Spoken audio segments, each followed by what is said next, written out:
हाँ गाइज, अब आगे देखते हैं। तो सिनेरियो समझो पहले सब। ये एक टेबल है। लगा दिया रिकॉर्डिंग पे। लगा दिया। ये एक टेबल है। इस टेबल का नाम है कॉलेज। कितने बच्चे कॉलेज में हैं यहाँ पे? मैं कॉलेज में हूँ। और कितने लोग हैं कॉलेज में? गरीब। इतना शर्मिंदगी से हाथ क्यों उठा रहे हो? पूरा उठाओ हाथ।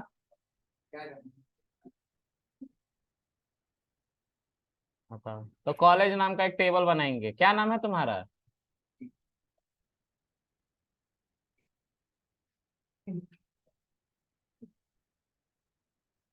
कौन से कॉलेज में हो?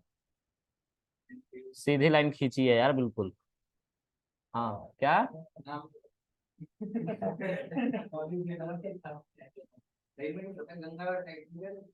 अरे शॉर्ट नेम बता। गीतम। गिटहब तो नहीं है उसका नाम? चलो, तो आशीष गिटहब में पढ़ता है। ठीक है। तो आशीष का एनरोलमेंट नंबर गिटहब कॉलेज ने दे दिया है। जो उसके कॉलेज में सिर्फ उसी का एनरोलमेंट नंबर है, ये कभी रिपीट नहीं होता है। ठीक है। उसके बाद आशीष का नाम लिखा गया। और आशीष कौन सा ब्रांच में है वहां पे? बीसीए कर रहे हो, गरीब। बेकार आदमी। बेकार आदमी बीसीए का फुल फॉर्म है। और एमसीए का महा बेकार आदमी। मुझे पता है। चलो। नेम के बाद ब्रांच। तो आशीष का एनरोलमेंट नंबर मान लो 1 है। ठीक है। यार कहानी ठीक से सुनो। ओ नेता, क्या कर रहे हो? युवा नेता हो तुम? सर युवा नेता बना दो मुझे, राघव चड्ढा की तरह परिणति लेके आओ। तुम यार अपने हवस को कंट्रोल में रखो थोड़ा। ठीक है।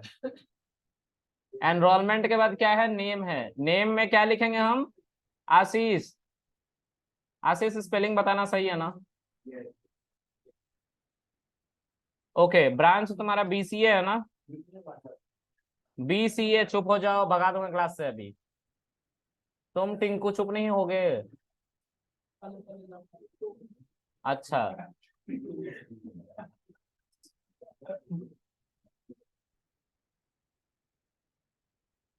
ये पहली एंट्री। दूसरी कौन कॉलेज में है भाई बंदा? हाँ टिंकू, कौन से कॉलेज में पढ़ रहा है? डीयू में? अबे नाम तो बता अपना। कौन सा कोर्स है? हाँ? बेकार आदमी। ओके। उसके बाद? हाँ गरीब। कशिश। कर लिया कॉलेज? और चश्मुद्दीन, तुम कॉलेज में हो, झूठ मत बोलना। हाँ, नाम? तेरा नाम क्या है? विपुल? नितुल? किसने रखा ये नाम?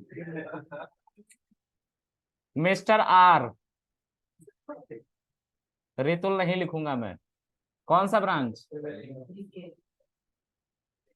गरीब आदमी। तो हमारी इतनी एंट्री हो गई। ध्यान से देखो, किसी का भी एनरोलमेंट नंबर क्लैश नहीं हो रहा। अगर कोई एनरोलमेंट नंबर 3 करके डालेगा तो ऐसा पॉसिबल ही नहीं होगा किसी कॉलेज में किसी बंदे का एनरोलमेंट नंबर किसी और से मैच कर जाए। क्योंकि उसके कॉलेज में यूनिक आईडी सिर्फ उसका एनरोलमेंट नंबर है। ठीक है। तो वो डेटाबेस में कुछ किया गया है जिसकी वजह से ऐसा हो रहा है। और क्या किया गया है? तो एक प्राइमरी की होता है। क्या होता है? प्राइमरी की। ठीक है। अभी किसी बच्चे ने यूनिक की के बारे में बात करी है। Unique, not null. ये कंस्ट्रेन है। की भी कहते हैं, कंस्ट्रेन भी कहते हैं।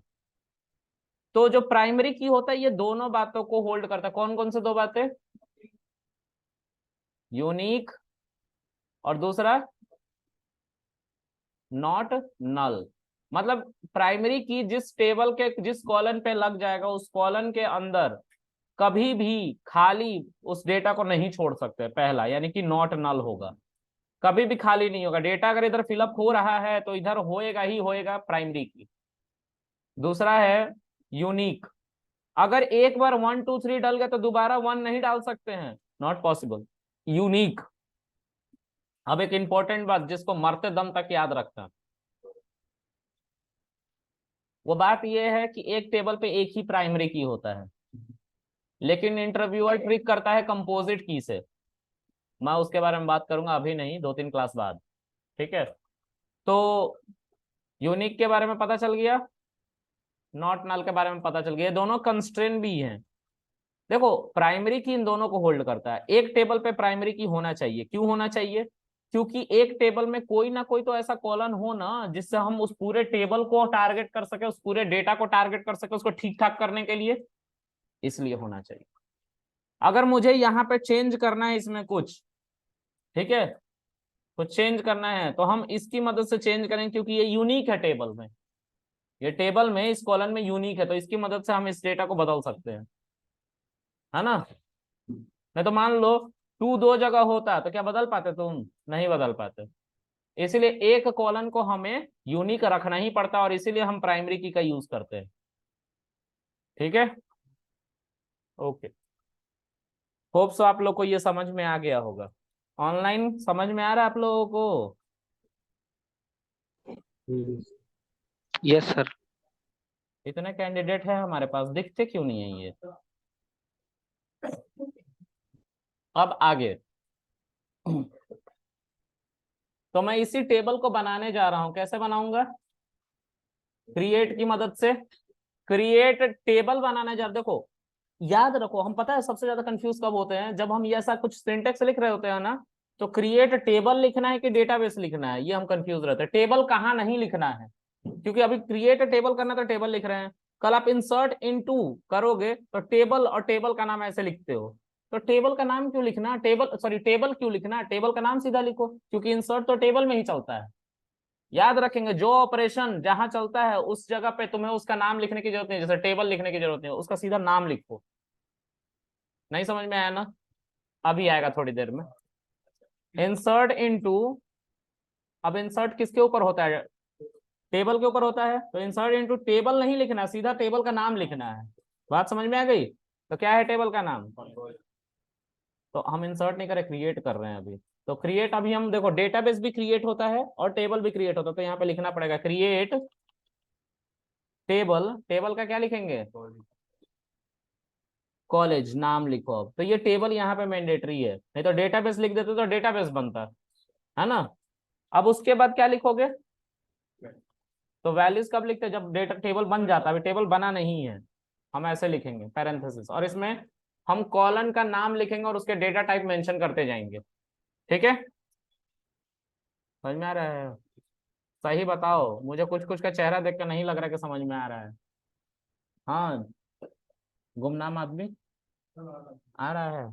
चलो, कॉलेज का जो पहला कॉलन है उसका नाम है एनरोलमेंट। ठीक है, अब इसका डेटा टाइप भी हमें बताना पड़ेगा। अच्छा पहले काम करते हैं, कॉलन का नाम लिख लेते हैं पहले, है ना, फिर नेम, फिर ब्रांच। ठीक है, अब डेटा टाइप लिखेंगे। इनरोलमेंट का क्या होगा डेटा टाइप? इंट। और क्या इसके ऊपर और लगाना है? प्राइमरी की लगाना है, ऐसे लिखेंगे। डेटा टाइप के बाद प्राइमरी की लिखना, याद रखना इसी सीक्वेंस में होगा। ठीक है, हाँ, पहले तुम डेटा टाइप लिखोगे फिर प्राइमरी की लिखोगे। एक टेबल में एक ही प्राइमरी की होता है, याद रखेंगे हमेशा, भूलेंगे नहीं। दूसरा नेम। अब मान लो कि कॉलेज में कोई बंदा एडमिशन लेने आया, तो उसका सिर्फ एनरोलमेंट नंबर उसको बताओगे, नाम पता नहीं पूछोगे? पूछोगे ना? तो क्या होगा? नाम कुछ भी होगा, और वो नाम ऐसा नहीं होगा कि यूनिक हो सके। किसी बंदे एक कॉलेज में हो सकता है 10 कृष्णा घूम रहे हो, होगा ना। तो हम इस टेबल के ऊपर, इसमें तो डेटा फिल होगा ही होगा, अगर कॉलेज में बंदा आ रहा है तो नाम तो पूछा ही जाएगा और लिखा भी जाएगा। लेकिन अब इसको खाली ना रखा जाए, इसलिए हम क्या कंस्ट्रेंट लगाएंगे इसमें, नॉट नल लगाएंगे ना।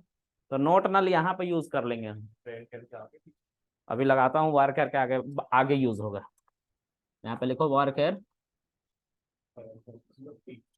50, और उसके बाद क्या लिखोगे, नॉट नल। कंस्ट्रेन है, कंस्ट्रेन, कंस्ट्रेन मतलब एक तरह से होता है ना प्रतिबंध लगाना, कि भाई तुम्हें इसमें डेटा डालना ही डालना है ना। अगर तुम डेटा नहीं डालो तो एरर आ जाएगा। ठीक है, उसके आगे बढ़ते हैं। उसके बाद ब्रांच। अब देखो, जिस किसी का भी एडमिशन ले रहे हो, ब्रांच तो डालना पड़ेगा ना। और ब्रांच भी यूनिक नहीं हो सकते, एक बंदे को एक ही ब्रांच दोगे, मतलब उस टेबल में, उस कॉलम में कह रहा है ना कि एक ही ब्रांच आएगा। एक बार बीसीए आ गया तब बीसीए किसी और को नहीं एलोकेट किया जाएगा, ये कह रहा है। तो ये तो गलत हो जाएगा ना, यूनिक लगाएंगे तो नॉट नल लगाएंगे यहाँ पे भी। ठीक है। अच्छा, एक बात और ध्यान रखेंगे, अभी मैं एक और कॉलम बनाने जा रहा हूँ जो मैंने यहाँ पे लिखा नहीं है। ठीक है, नॉट नल, इसका डेटा टाइप क्या लिखेंगे हम, वेर केयर, और क्या लिखेंगे, 20 लिख लेते, इतना 20 लिख लेते हैं, शॉर्ट फॉर्म ही तो लिख रहे हैं बैठ के। उसके बाद एक कॉन्टेक्ट नंबर का कॉलम बना लेता हूँ, क्योंकि मुझे इसको भी लिखना है। ठीक है, यूनिक को भी लिखना है, इसलिए मैं कॉन्टेक्ट का कॉलम बना रहा हूँ। या मान लो कोई बंदे से आधार कार्ड मांगा जा रहा है, आधार कार्ड तो होगा ना यूनिक। हाँ, alpha numeric character. See guys, एक बात मेरी सुनो सब, अगर मैं NN कृष्णा 714 लिखता हूं @gmail.com, तो कोई नहीं बोलेगा, सिर्फ कुणाल बोलेगा, कुणाल। इसका डेटा टाइप पाइथन में क्या था, तो एसक्यूएल में क्यों बदल जाएगा ये, तो वेरकेर तो कह रहा हूँ, तो इंट कह रहा हूँ, उसमें उसमें तो इंट भी है, उससे मतलब नहीं है मेरे भाई, ये स्ट्रिंग में होगा। ठीक है, चलो ये स्ट्रिंग होगा। ठीक है, स्ट्रिंग यानी कि वारकेर में आएगा। ठीक है, मान लो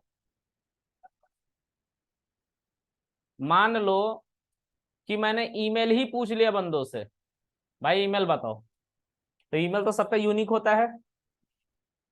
हाँ, तो ईमेल पूछा जाएगा। अब आशीष जो है, आशीष का ईमेल आईडी asis123@gmail.com। ठीक है, इसका tinku123@gmail.com। MTR, NTR था ना, MTR हो गया, MRR। ठीक है।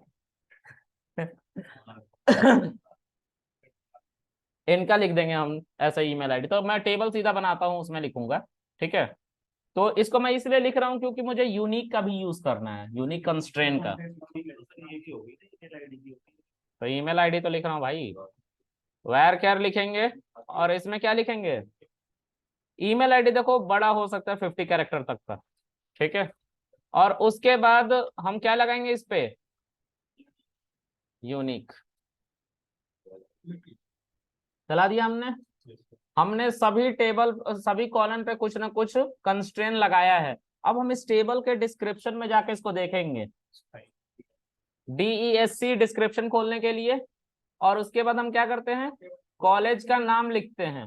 तो देखो यहाँ पे नल हो सकता है, मतलब सर हमें यहाँ पे दो कंस्ट्रेंट लगाने चाहिए थे, यूनिक और नॉट नल दोनों, क्योंकि प्राइमरी की तो नहीं लगा सकते। बट एनीवेज, मान के चलते कोई कोई बंदा अभी नया नया आया है बाहर घूमने के लिए, ईमेल आईडी नहीं है, हम इसको चेंज कर सकते हैं ऑल्टर की मदद से, लेकिन अभी ऑल्टर नहीं बताने का वक्त है।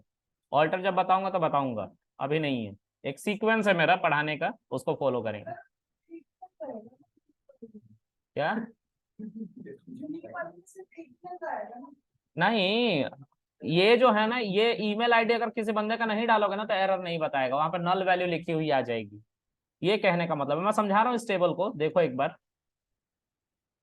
ये देखो, ये फील्ड है यानी कि कॉलन, कॉलन को फील्ड कहते हैं टेक्निकली। 4 कॉलन है, इनरोलमेंट, नेम, ब्रांच और ईमेल आईडी।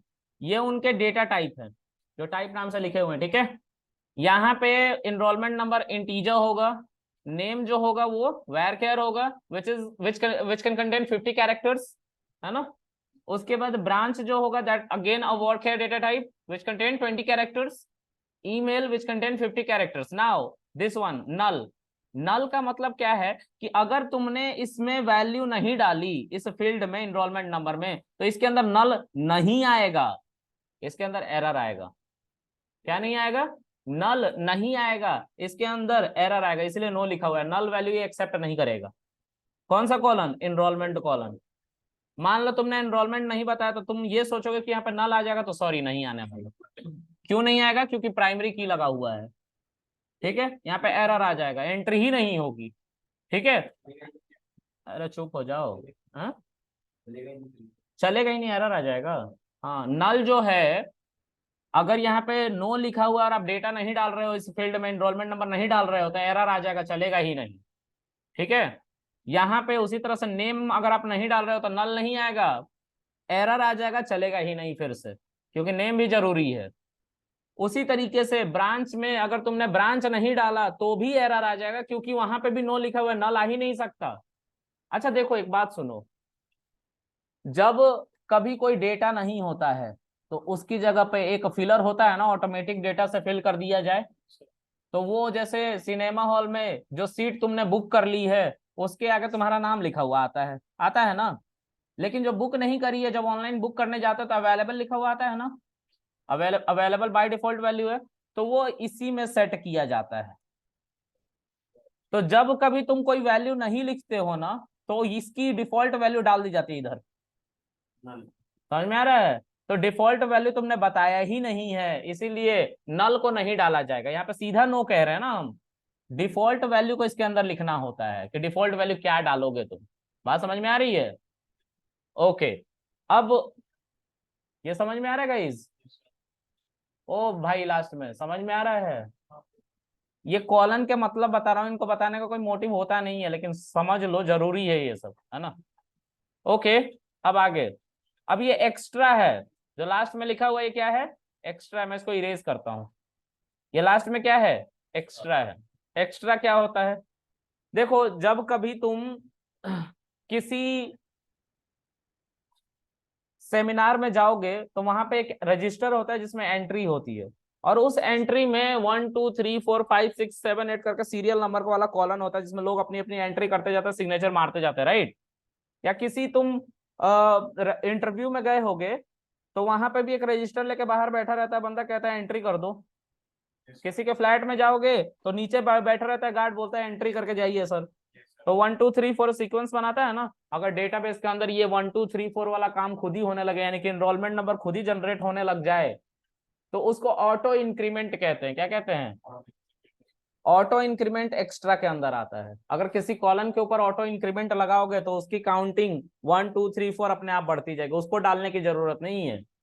मतलब हम आधार कार्ड अपना चूज नहीं करते, हम जाते हैं आधार कार्ड सेंटर में, फोटो खिंचवाते हैं, बोलते हैं आधार कार्ड बनवाना, तो एक आधार कार्ड नंबर बाय डिफॉल्ट हमें दे दिया जाता है गवर्नमेंट के डेटाबेस के द्वारा।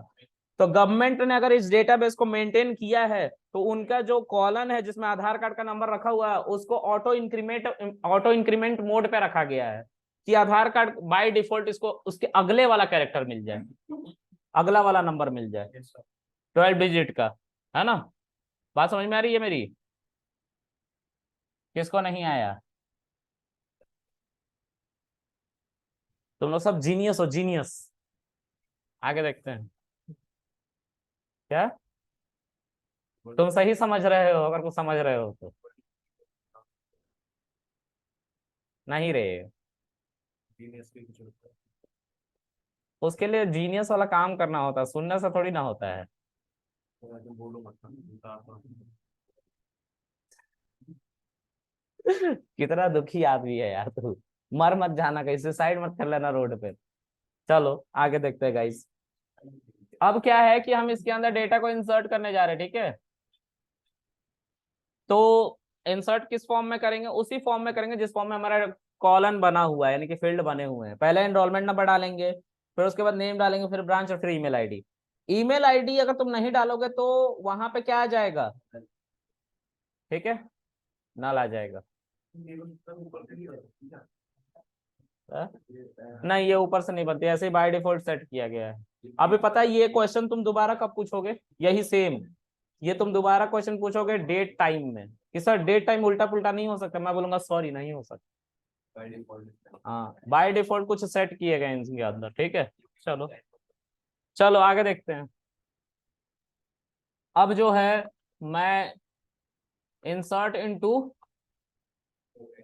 कॉलेज कर रहा हूं, वैल्यूज 1, है ना। अभी ये मैनुअली देना पड़ रहा है ना 1 2, हाँ अगर ऑटो इंक्रीमेंट लगा देते तो नहीं देना पड़ता, ठीक है। लेकिन कुछ बदलाव करने पड़ते, बाकी बाद में बताएंगे वो क्या है। तो 1, नाम क्या है, अभिषेक। आशीष, वो तो इंक्रीमेंट कभी चलाओ। नहीं बाद में लगाऊंगा। BCA, ठीक है, BCA ईमेल आईडी। गरीब। उसके बाद ईमेल आईडी, ईमेल आईडी क्या है, अच्छा आशीष123@gmail.com, है ना। इंसर्ट हो गया data. If I will mention select asterisk from college, आ गया डेटा। अब मैं तुम्हें बताता हूं कि इन कंस्ट्रेंट को लगाने का फायदा क्या हुआ। कोई बंदा कॉलेज में बिना एनरोलमेंट नंबर के, बिना नाम के और बिना ब्रांच के नहीं घूम सकता, क्योंकि उसकी आईडी कार्ड बनेगी और आईडी कार्ड पे ये तीनों डेटा अवेलेबल मैंडेटरी होते हैं, ठीक है। बिना इसके बंदा नहीं घूम सकता कैंपस में, ठीक है, बशर्ते वो किसी खेत में कॉलेज ना खुला हो। हमारे गांव में है ऐसा, बंदे घूम रहे हैं, भाग जा रहे हैं कॉलेज छोड़ छोड़ के, है ना। चलो तो इंसर्ट, ओ इंसर्ट इनटू कॉलेज। अब देखना एरर आएगा। मैं कॉलेज के यहाँ पे बताना चाहता हूँ कि कौन कौन सा फील्ड में फील्ड में डालूंगा यहाँ पे, ठीक है। तो लेट्स से मैं एनरोलमेंट नंबर डालना चाहता हूँ, ठीक है, लेकिन नाम नहीं बताऊंगा। नाम नहीं बताओगे तो क्या बताओगे भाई, ब्रांच बता देंगे और ईमेल आईडी भी बता देंगे, ठीक है। मतलब 3 डेटा बताने वाला हूँ, इसलिए तीनों को लिखना पड़ता है, ठीक है। वैल्यूज, ठीक है, वैल्यूज में तीनों का ही डेटा बताना पड़ेगा उसी ऑर्डर में जिस ऑर्डर में तुमने लिखा है। एनरोलमेंट नंबर पहले लिखा है तो एनरोलमेंट नंबर पहले डालना पड़ेगा। लेट्स से अभी देखो 1 नहीं डाल सकते, क्यों नहीं डाल सकते हैं, प्राइमरी की लगी हुई है इसके ऊपर और 1 ऑलरेडी इंसर्टेड है। हम 2 डालेंगे यहाँ पे। 2 के बाद अगर हम नेम नहीं डाले, सीधा ब्रांच डाले, तो दूसरा बंदा कौन है, BA। और उसके बाद ईमेल आईडी हम डालेंगे, तो ईमेल आईडी हो गया tinku123@gmail.com, ठीक है। अगर रन करूंगा तो एरर आ जाएगा, कह रहा है कि नेम जो है उसकी डिफॉल्ट वैल्यू अवेलेबल नहीं है। तो नो तुमने लिख दिया है ना नेम में, और डिफॉल्ट पे डिफॉल्ट वैल्यू उसका कुछ मेंशन किया ही नहीं है कि अगर वैल्यू ना रहे तो उसके जगह पे क्या है, नल का मतलब होता है खाली है, ये खाली, ठीक है। तो नल नहीं आता, ये खाली है, नल का मतलब इसमें कुछ भी तुमने डिफाइन नहीं किया है। अगर तुम इसके अंदर डिफाइन कर देते कि मोहन आएगा बाय डिफॉल्ट नाम, अगर कोई नाम ना डालू तो मोहन आ जाता, तो उस नल के जगह पे मोहन दिखाता फिर, ठीक है। चलो आगे देखते हैं। अब क्या है सर, अब हम चाहते हैं कि इसी तरीके से इस बार इनरोलमेंट नंबर ना डालें, सिर्फ नेम डालें, नेम ब्रांच और ईमेल डालें। तो इस बार हमने रोल नंबर नहीं डाला, क्या डाला, नेम डाला। नेम क्या था, टिंकू, कॉमा, और फिर से एरर, सेम एरर आएगा। इस बार क्या बोलेगा कि एनरोलमेंट नंबर का डिफॉल्ट वैल्यू नहीं था, नहीं है ना डिफॉल्ट वैल्यू, नल लिखा हुआ है देखो यहाँ पे एनरोलमेंट नंबर का, क्लियर है। उसके बाद फिर से यहाँ पे अगर हम सब डालने लग गए, 1 टिंकू कॉमा, है ना, तो इसको हटा लो, या अगर लिखना ही है तो लिखो, फिर एनरोलमेंट नंबर लिखो यहाँ पे शुरू में अगर लिखना है तो, लेकिन जरूरत तो होती नहीं है जब सब कुछ चाहिए ही होता है तो। लेकिन हम लिख के दिखा देते हैं एनरोलमेंट 1, कह रहा है डुप्लीकेट एंट्री है। क्यों कह रहा है डुप्लीकेट एंट्री, क्योंकि 1 ऑलरेडी उस कॉलम में है, प्राइमरी की वजह से ये कंस्ट्रेन आया है, देखो, है ना। तो हम इसको ठीक करेंगे क्या करेंगे, इसको 2 कर लेंगे and see I am able to insert the data, आ गया। एक चीज को तुम खाली रख सकते हो, वो कौन है, ईमेल आईडी, उसकी जगह पे क्या आएगा बाय डिफॉल्ट वैल्यू? कुछ भी नहीं, नल। याद रखना, टू तुमने लिख रखा है इसके अंदर। बताओ, एरर आएगा? आएगा, क्यों आएगा? प्राइमरी की टू ऑलरेडी अब टेबल में है, तो टू दोबारा इंसर्ट नहीं हो सकता प्राइमरी की लगा हुआ उस कॉलम पे। तो देखो, भुला गया नाम चेंज करना। देखो नल आया ना, नल का मतलब एम्प्टी होता है, खाली होता है, ठीक है, कोई डेटा टाइप भी नहीं है यहाँ पे। क्या समझ में आ गई बात? चलो, चलो आज के लिए इतना रहने देते हैं, बाकी कल पढ़ेंगे। बाय।